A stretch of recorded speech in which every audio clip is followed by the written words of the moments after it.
Hi guys, ಇವತ್ತು ಬಂದಿರೋದು ಎಲ್ಲಂದರೆ ಚಿಕ್ಕಬಳ್ಳಾಪುರಕ್ಕೆ. ಯಾಕಂದರೆ ಇವತ್ತು ಒಂದು ವಿಶೇಷವಾದ ವೀಡಿಯೋ ಜೊತೆ ಬಂದಿದ್ದೀರಿ. ಏನಪ್ಪ ಒಂದು ವೀಡಿಯೋ ಏನಂದರೆ, ಚಿಕ್ಕಬಳ್ಳಾಪುರದಲ್ಲಿ ಇದು ಫೇಮಸ್ಸು. ಯಾಕಂದರೆ ಎಲ್ಲ ಇನ್ನೊಂದು ಏನಂದರೆ, ಇವತ್ತು ವಿಶ್ವೇಶ್ವರಯ್ಯ ಅವ್ರ ಬಗ್ಗೆ ಹೇಳಬೇಕು. ಮತ್ತು ಅವರ ಒಂದು ಹುಟ್ಟೂರಾದಂಥ ಅವರ ಒಂದು ಪುಣ್ಯಸ್ಥಳಕ್ಕೆ ಬಂದಿರೋದು ಇವತ್ತು.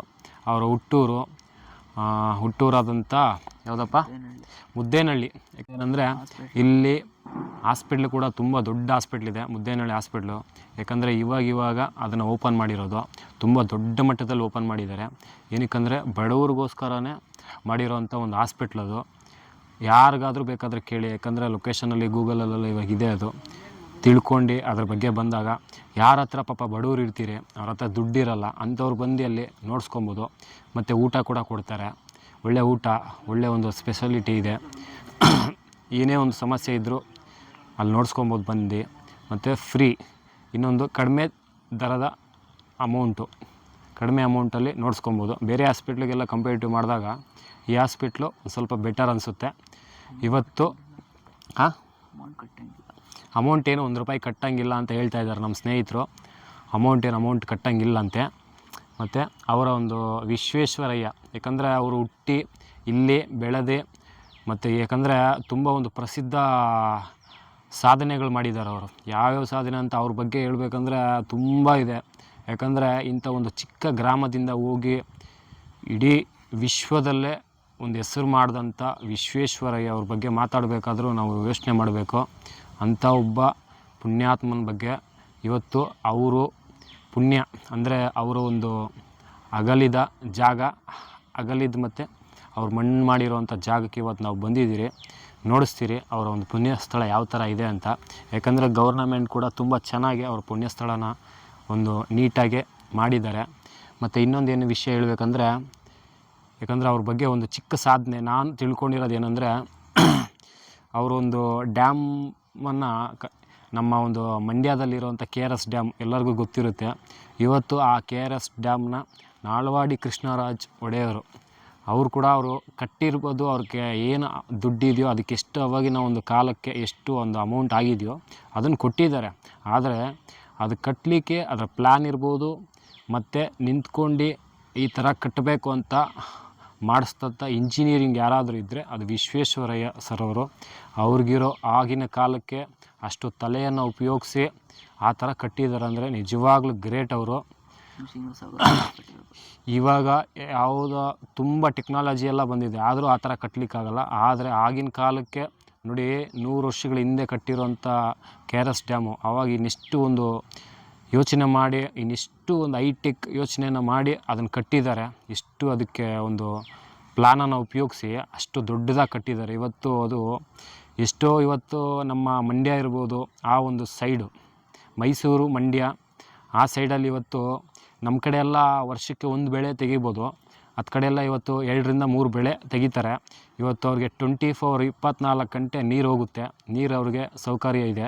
ಅದಕ್ಕೆ ಕಾರಣವೇ, ಯಾಕಂದರೆ ನಾವು ಯೋಚನೆ ಮಾಡಬೇಕಾಗಿರೋದು ಪ್ರತಿಯೊಂದು ಮನೇಲಿ ಕೂಡ ಅವರು ವಿಶ್ವೇಶ್ವರಯ್ಯ ಅವರ ಫೋಟೋ ಇಟ್ಕೊಂಡಿದ್ದಾರೆ. ಏನಕ್ಕಂದರೆ ಅವರು ಅವತ್ತು ಮಾಡಿದಂಥ ಆ ಒಂದು ಇದು ಇವತ್ತು ಅವ್ರಿಗೆ ಪ್ರತಿಫಲವಾಗಿ ಇವತ್ತು 1ರಿಂದ 1 ವರ್ಷಕ್ಕೆ 2 ಬೆಳೆ ಅವರು ತೆಗಿತಾರೆ. ಇವತ್ತು ಎಷ್ಟೋ ಜನ ರೈತರು ಬದುಕ್ತಾ ಇರೋದೇ ಅವರ ಒಂದು ನೆರಳಿಂದ. ಇದನ್ನು ಹೇಳಲಿಕ್ಕೆ ಇಷ್ಟಪಡಬೇಕು. ಯಾಕಂದರೆ ಅವ್ರ ಸಾಧನೆ ಒಂದಲ್ಲ ಎರಡಲ್ಲ. ಇನ್ನೊಂದು ಸಾಧನೆ ಏನಂದರೆ, ಅಮೇರಿಕಾದಲ್ಲಿ ಯಾವುದೋ ಒಂದು ಡ್ಯಾಮನ್ನು ಕಟ್ಟಿದ್ದಾರೆ. ಆ ಡ್ಯಾಮ್ ಕಟ್ಟಲಿಕ್ಕೆ ಅಷ್ಟು ದೊಡ್ಡ ಬೃಹತ್ತಾದ ತುಂಬ ದೊಡ್ಡ ಡ್ಯಾಮ್ ಕಟ್ಟಿದ್ದಾರೆ. ಆ ಒಂದು ಡ್ಯಾಮ್ ಕೆಳಗಡೆ ಇಂಡಿಯಾ ಅಂತ 5 ಕಲ್ಲನ್ನಲ್ಲಿ ಹೆಸರು ಬರೆದಿದ್ದಾರಂತೆ. ಇದು ನಾನು ಪುಸ್ತಕದಲ್ಲಿ ಓದಿರೋದು, ಬೇಕಾದ್ರೆ ಗೂಗಲಲ್ಲಿ ಸರ್ಚ್ ಮಾಡಿ, ಎಲ್ಲ ಕಡೆ ಇದೆ ನೋಡಿ. ಇನ್ನೆಷ್ಟು ತಲೆ ಓಡಿಸಿರಬೇಕು ವಿಶ್ವೇಶ್ವರಯ್ಯ ಸರ್ ಅವರು. ಆಗಿನ ಕಾಲಕ್ಕೆ ಅಷ್ಟು ತಲೆಯನ್ನು ಓಡಿಸಿ ನಮ್ಮ ಇಂಡಿಯಾ ಅಂತ, ಯಾಕಂದರೆ 5 ಅಕ್ಷರ ಬರುತ್ತೆ ಇಂಗ್ಲೀಷಲ್ಲಿ, ಆ ಇಂಡಿಯಾ ಅನ್ನೋ ಒಂದು ಹೆಸರನ್ನು 5 ಕಲ್ಲಲ್ಲಿ ಕೆತ್ತನೆ ಮಾಡಿ ಆ ಒಂದು ಕಲ್ಲನ್ನು ಆ ಡ್ಯಾಮ್ಗೆ ಫಿಕ್ಸ್ ಮಾಡಿದ್ದಾರೆ. ಏನಕ್ಕಂದರೆ ಅಮೇರಿಕಾದಲ್ಲಿ ಈ ಡ್ಯಾಮನ್ನು ಕಟ್ಟಿದವ್ರು ಯಾರಂದರೆ ಇಂಡಿಯಾ, ಭಾರತದ ಪ್ರಜೆ ಕಟ್ಟಿದ್ದಾರೆ ಅಂತ ಒಂದು ಗುರುತಿಗಿರಲಿ ಅಂತ. ಆದರೆ ಅವರು ಆಗಿನ ಒಂದು ಗೌರ್ನಮೆಂಟು ಆವಾಗ ಆ ಒಂದು ಡ್ಯಾಮನ್ನು ಆ ಕಲ್ಲನ್ನು ತೆಗಿಬೇಕು ಅಂತ ಯೋಚನೆ ಮಾಡಿದ್ರಂತೆ. ಆವಾಗ ವಿಶ್ವೇಶ್ವರಯ್ಯ ಸರ್ ಅವರು ಒಂದು ಮಾತು ಹೇಳ್ತಾರಂತೆ, ಆ 5 ಕಲ್ಲಲ್ಲಿ ಯಾವುದಾದ್ರೂ ಒಂದು ಕಲ್ಲು ಕೂಡ ನೀವು ತೆಗೆದ್ರೆ ಆ ಡ್ಯಾಮ್ ಬಿದ್ದೋಗುತ್ತೆ, ಒಂದು ಚೂರು ಕೂಡ ಇರಲ್ಲ. ನೋಡಿ ಇನ್ನೆಷ್ಟು ಪ್ಲ್ಯಾನ್ ಮಾಡಿ ನಮ್ಮ ವಿಶ್ವೇಶ್ವರಯ್ಯ ಸರ್ ಅವರು ಕಟ್ಟಿರಬೇಕು. ನಿಜವಾಗ್ಲೂ ಗ್ರೇಟು. ಅವ್ರ ಬಗ್ಗೆ ಮಾತಾಡ್ತಾ ಇದ್ದೀರಂದರೆ ನಾವು ನಿಜವಾದ ಒಂದು ಪುಣ್ಯವಂತರು. ಸುಮಾರು 100ರಿಂದ 101 ವರ್ಷಗಳ ಕಾಲ ಅವರು ಬದುಕಿ ಬಾಳಿ ಹೋಗಿದ್ದಾರೆ. ಇವಾಗ ಬನ್ನಿ, ಮತ್ತು ಇನ್ನೊಂದು ಅವ್ರ ಪುಣ್ಯಸ್ಥಳಕ್ಕೆ ಬರಬೇಕಾದ್ರೆ ಸ್ಲಿಪ್ಪರ್ಸ್ನ ಈಚೆ ಬಿಡಿ, ಒಳಗಡೆ ಹಾಕ್ಕೊಂಡು ಹೋಗಬೇಡಿ. ಟೈಮ್ ಒಂದು ವಿಡಿಯೋ ಮಾಡಿದ್ದೆ ಶ್ರೀನಿವಾಸ ಸಾಗರದ ಬಗ್ಗೆ. ನೋಡಿ ಇವಾಗ ನಮ್ಮ ಫ್ರೆಂಡ್ ಹೇಳ್ತಾ ಇದ್ದಾನೆ ಆ ಒಂದು ಡ್ಯಾಮನ್ನು ಕೂಡ ಅವರೇ ಕಟ್ಟಿರೋದಂತೆ. ನನಗೆ ಗೊತ್ತಿಲ್ಲ, ಇವಾಗ ನನಗೆ ಗೊತ್ತಾಯಿತು. ನೋಡಿಸ್ತೀನಿ ಬನ್ನಿ ಯಾವ ಥರ ಇದೆ ನಮ್ಮ ವಿಶ್ವೇಶ್ವರಯ್ಯ ಸರ್ ಅವರ ಒಂದು ಪುಣ್ಯಸ್ಥಳ. ಕೈ ಮುಕ್ಕೊಂಡು ಬರಬೇಕು. ನೋಡಿ ಇಲ್ಲಿ ಬೋರ್ಡ್ ಹಾಕಿದ್ದಾರೆ. ಏಪ್ರಿಲ್ 14, 1962ರಂದು ಸರ್ ಮೋಕ್ಷಗುಂಡಂ ವಿಶ್ವೇಶ್ವರಯ್ಯ ಅವರು ಇಲ್ಲಿ ಪೂರ್ಣ ಸರ್ಕಾರಿ ಗೌರವಗಳೊಂದಿಗೆ ಅಂತ್ಯಕ್ರಿಯೆ ಮಾಡಲಾಯಿತು ಅಂತ. ಯಾಕಂದರೆ 14 ಏಪ್ರಿಲ್ 1962ರಲ್ಲಿ ಅವರು ಡೆತ್ ಆಗಿರೋದು. ಆಲ್ಮೋಸ್ಟು 2025 ಇವಾಗ. 1962 ಅಂದರೆ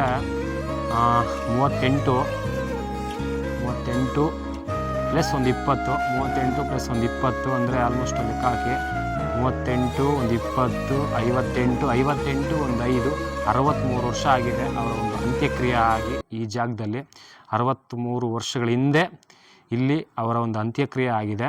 ನೋಡಿ ಅವ್ರ ಲೋಗೋ, ಅವ್ರ ಫೋಟೋ ಒಂದಿದೆ. ಅವರ ಒಂದು ಫೋಟೋ, ಆ ಹೂವು ಎತ್ತು ನೋಡಿ ಅಲ್ಲಿದೆ.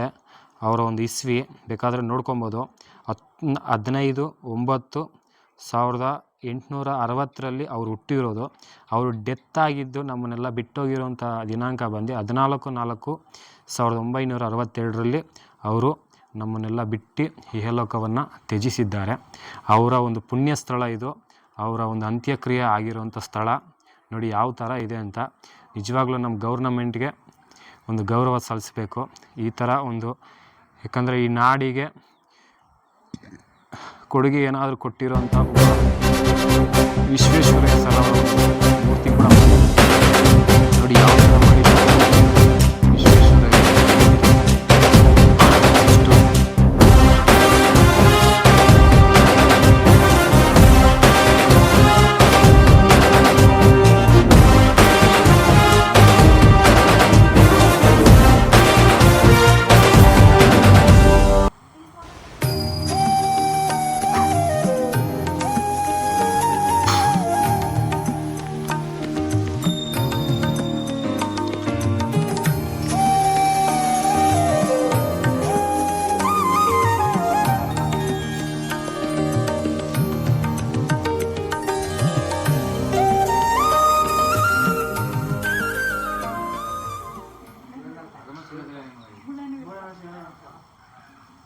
ನಾವಿವಾಗ ಹೊರಗಡೆ ಹೋಗ್ತಾ ಇದ್ದೀರಿ.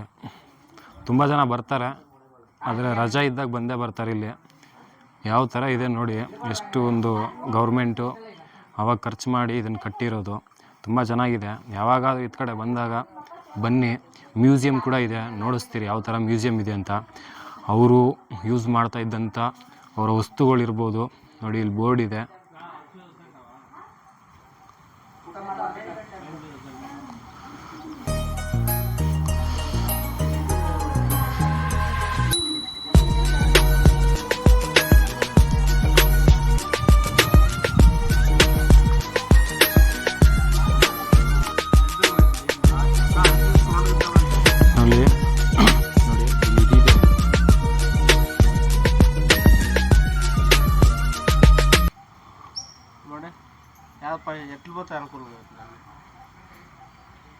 ಬೋರ್ಡ್ ಕೂಡ ಹಾಕಿದ್ದಾರೆ ನೋಡಿ.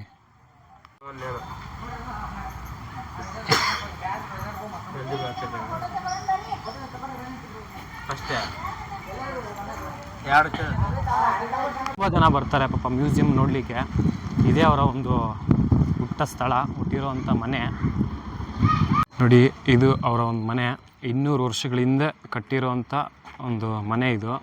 ಅವರು ಹುಟ್ಟಿ ಬೆಳೆದಿರೋವಂಥ ಮನೆ ಯಾವ ಥರ ಇದೆ ನೋಡಿ. ಅವ್ರ ಮನೆ ಹಿಂದಿನ ಕಾಲದಲ್ಲಿ ಕಟ್ಟಿರೋವಂಥ ಮನೆಗಳಿವೆಲ್ಲ. ತುಂಬ ಚೆನ್ನಾಗಿ ಕಟ್ಟಿದ್ದಾರೆ. ಆವಾಗ ನಮಗೆ ಒಂಥರ ಖುಷಿ ಆಗುತ್ತೆ. ಆ ಕಾಲದಲ್ಲಿ ಇದು ಅವರ ಒಂದು ಲೈಬ್ರರಿ, ಅವರು ಸ್ಟಡಿ ಮಾಡ್ತಾಯಿದ್ದಂಥ ಒಂದು ಲೈಬ್ರರಿ ಸೆಂಟರ್ ಇದು. ಯಾರಿಗೂ ಇಲ್ಲಿ ಅಲೋ ಇಲ್ಲ. ಏನಕ್ಕಂದರೆ ಯಾರನ್ನೂ ಒಳಗಡೆ ಹೋಗೋಕ್ಕೆ ಬಿಡೋಲ್ಲ, ಡೋರ್ ಲಾಕ್ ಮಾಡಿರ್ತಾರೆ. ನೋಡಿ, ವಿಶ್ವ ಕುಟೀರ ಅಂತ ಹಾಕಿದ್ದಾರೆ. ಪಾಪ ಅವ್ರ ಮನೆ ಇದು. ಮತ್ತು ಇದು ಇಲ್ಲೇನೋ ಹಾಕಿದ್ದಾರೆ, ಇದು ಸರ್ ಮೋಕ್ಷ ಅಂದರೆ ವಿಶ್ವೇಶ್ವರಯ್ಯವರ ಮೊದಲ ಹೆಸರು ಏನು ಬಂದರೆ ನಮ್ಗೆ ಇವತ್ತೇ ಗೊತ್ತಾಗಿದ್ದು ಮೋಕ್ಷಗುಂಡಂ ಅಂತೆ. ಅವರ ತಂದೆ ತಾಯಿ ಅವ್ರಿಗೆ ಇಟ್ಟಂಥ ಹೆಸರದು. ಆದರೆ ಅವರ ಒಂದು ವಿಶ್ವದಲ್ಲೇ ಹೆಸರು ಮಾಡಿರೋದ್ರಿಂದ ಅವರನ್ನು ವಿಶ್ವೇಶ್ವರಯ್ಯ ಅಂತ ಕರೀತಾ ಇದ್ದಾರಂತೆ. ಅವರು ವಿಶ್ವೇಶ್ವರಯ್ಯ ಅವರು ಜನಿಸಿದ ಹಳೆ ಮನೆ ಅಂತ ಇದು. 1911ರಲ್ಲಿ ಇದನ್ನು ಕಟ್ಟಿರೋದು. ನೋಡಿ, this is a old heating where Mokshagunda Visvesvaraya was a born and renovated by him in the year 1911 ಅಂತೆ. ಅಷ್ಟರಲ್ಲಿ ಇದನ್ನು ಸ್ಥಾಪನೆ ಮಾಡಿರೋಂಥ ಒಂದು ಮನೆ ಇದು. ನೋಡಿ, ಹಿಂದಿನ ಕಾಲದಲ್ಲಿ ಆಲ್ಮೋಸ್ಟ್ ಎಲ್ಲ ನನ್ನ ಪ್ರಕಾರ 1911 ಅಂದರೆ ಅಲ್ಲಿಗೆ 100 ವರ್ಷಗಳ ಹಿಂದೆ ಕಟ್ಟಿರುವಂಥ ಮನೆ. ವಿಶ್ವೇಶ್ವರಯ್ಯವರ ಒಂದು ಪುಣ್ಯ ಸ್ಥಳ ಇದು. ಯಾವ ಥರ ಇದೆ ನೋಡಿ. ಅವ್ರ ಮ್ಯೂಸಿಯಂ ಕೂಡ ನೋಡಿಸ್ತೀರಿ. ಅಲ್ಲಿ ಕ್ಯಾಮ್ರಾ ಅಲೋ ಇದೆಯೋ ಗೊತ್ತಿಲ್ಲ.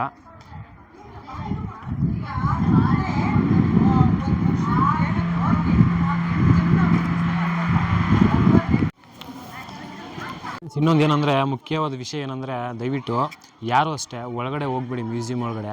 ನನಗೆ ಗೊತ್ತಿಲ್ದಿರ ನಾನು ಫೋನ್ ಎತ್ಕೊಂಡೋದೆ. ಪಾಪ ಅವ್ರು ನನ್ನ ಹಿಡ್ಕೊಂಡು ಮತ್ತು ಫೋನಲ್ಲಿ ಏನು ಒಳಗಡೆ ಶೂಟ್ ಮಾಡಿದ್ದೀರೋ ಅದನ್ನೆಲ್ಲ ಡಿಲೀಟ್ ಮಾಡಿಸಿದ್ರು.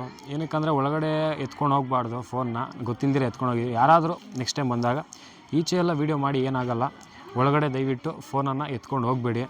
ಏನಕ್ಕಂದರೆ ಅದು ಪ್ರಾಬ್ಲಮ್ಮೇ. ಪಾಪ ಅವರು ತುಂಬ ಕಷ್ಟಪಟ್ಟು ಅದನ್ನೆಲ್ಲ ಅವರು ವಿಶ್ವೇಶ್ವರಯ್ಯ ಸರ್ ಅವರು ಏನೇನು ಯೂಸ್ ಮಾಡ್ತಾಯಿದ್ರು ಪ್ರತಿಯೊಂದು ಕೂಡ ಒಳಗಡೆ ಇದೆ.